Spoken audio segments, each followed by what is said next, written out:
Greetings from Vietnam. We are Khánh Tâm, Thanh Huyên, and Thi Nhiên. It is such a great honor for us to present our work in this award ceremony of the EDUHK Corpus Bay ELT Lesson Design and Teaching Competition 2025. Our lesson was designed for second year English major studying phonetics and phonology at Hue University of Foreign Languages and International Studies. The title of our lesson is Minimal Pairs, and it focuses on two contrasts, t, d, and e, I. And to support our students, we integrated the EDUHK spoken corpus and some AI tools into our classroom activities. Our 90-minute lesson followed 4 key stages. In the first stage, we started by activating students' prior knowledge, and then we engaged students in hands-on corpus search. Next, we deepened their understanding through focused analysis and peer teaching. And finally, we encourage students to apply their knowledge creatively through AI-supported production. The structure flow guided students from initial awareness to deeper analysis and then to meaningful application. Specifically, by the end of the lesson, we aim for students to identify their own difficulties with the two target minimal pairs, analyze the pronunciation errors using a learner corpus, and creatively apply their knowledge with the help of AI tools. With our 3 learning outcomes in mind, we designed the following concrete teaching activities and worksheets. The lesson began with a game of telephone or Tam Sao Thất Bán in Vietnamese.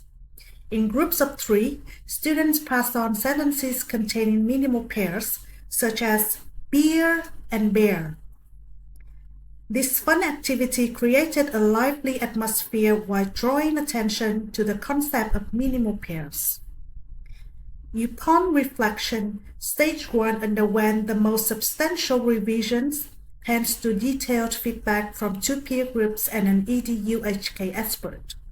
First, we refined the topic and language focus. Initially, the lesson addressed a broad range of minimal pairs, but reviewers recommended narrowing the scope to improve alignment across stages and ensure more targeted, measurable outcomes. Following these suggestions and a review of the EDUHK learner corpus, we selected 2 contrasts that are both pedagogically rich and particularly challenging for Vietnamese learners. To further enhance relevance, we also changed our corpus speaker group from Hong Kong learners to learners from South and Southeast Asia. We also responded to concerns regarding the accessibility of corpus tools. While one reviewer recommended incorporating Youglish for accent comparison, we decided to focus solely on the EDUHK corpus at this stage to avoid overwhelming the students. To support those unfamiliar with the platform, we created a step-by-step guide with visuals. We plan to introduce Youglish later in the semester once students have developed a stronger foundation in phonetics and corpus use. During the next half an hour, we wanted students to actively explore and analyze real learner pronunciation data. So we broke the section into 4 short steps. To begin with, we introduced the corpus. Students listened to an audio clip and in pairs noted mispronounced words containing target minimal pairs.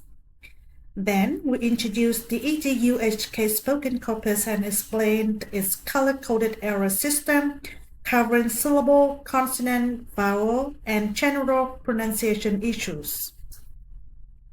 Next came sound familiarization.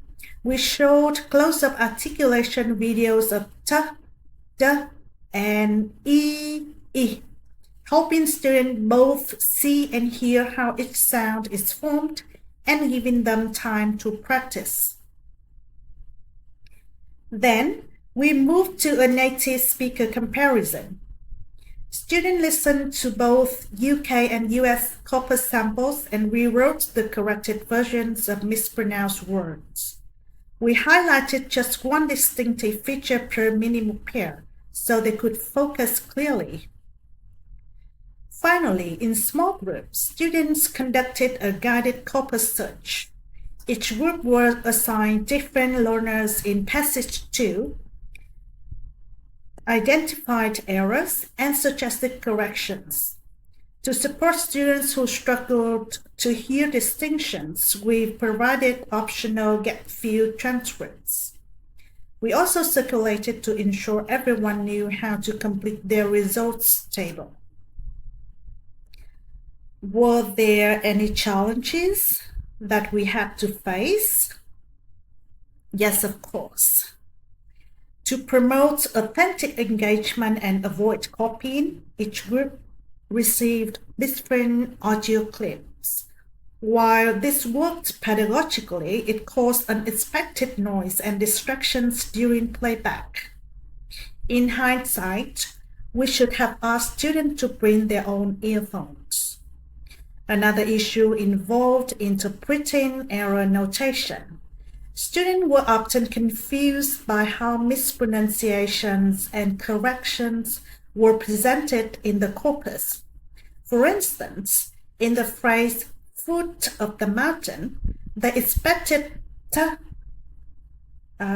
becomes d, but the corpus showed the other way around. D becomes t, highlighting the correct version instead. While we haven't solved this entirely, allowing more time for students to get used to the format has helped. In Stage 3, students took a closer look at pronunciation patterns using real learner data. We helped them classify errors based on vowel and consonant features, and then invited each team to present a minimal pair mistake they had found.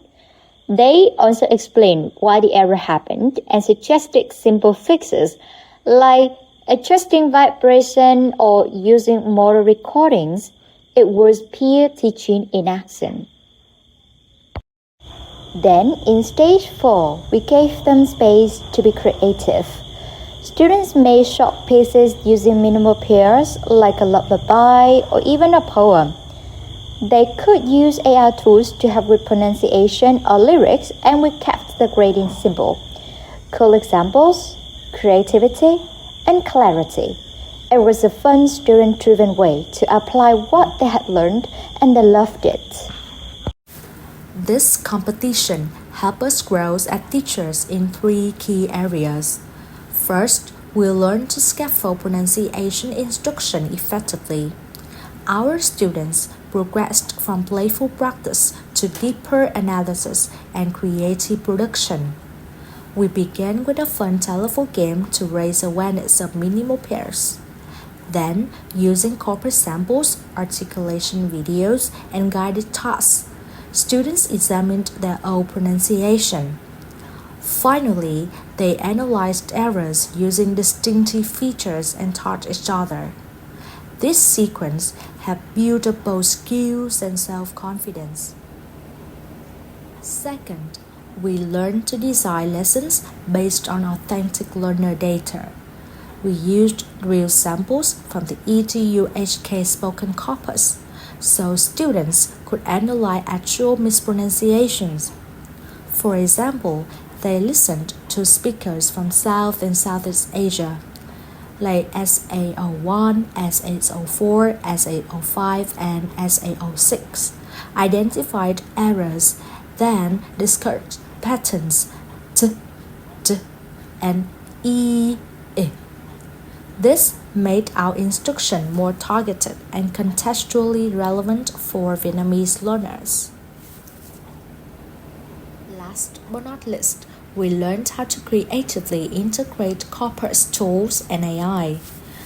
In the final task, students used AI tools like EditGPT, Multischool, and ilovesong.ai to create poems or songs using minimal pairs. These tools enhanced engagement, lowered anxiety, and supported autonomous learning. Therefore, we would like to thank the organizers of the EDU HK Corpus Bay EDLT Lesson Design and Teaching Competition for this valuable educational opportunity. And to all fellow participants, congratulations! We are truly inspired by your amazing work as well as expert guidance and peer review. Many thanks also to our colleagues and students at Hue University of Foreign Languages and International Studies. But for your help, we wouldn't have been able to go this far. DEDUHK Spoken Corpus helps make our lesson authentic. Thanks DEDUHK. English meaning more pure, songs for learners to share. With the help of AI tools, I know faster on air. With Ian and Kingdom have go with this awesome competition as teachers. Lots of love from Vietnam. Thank you!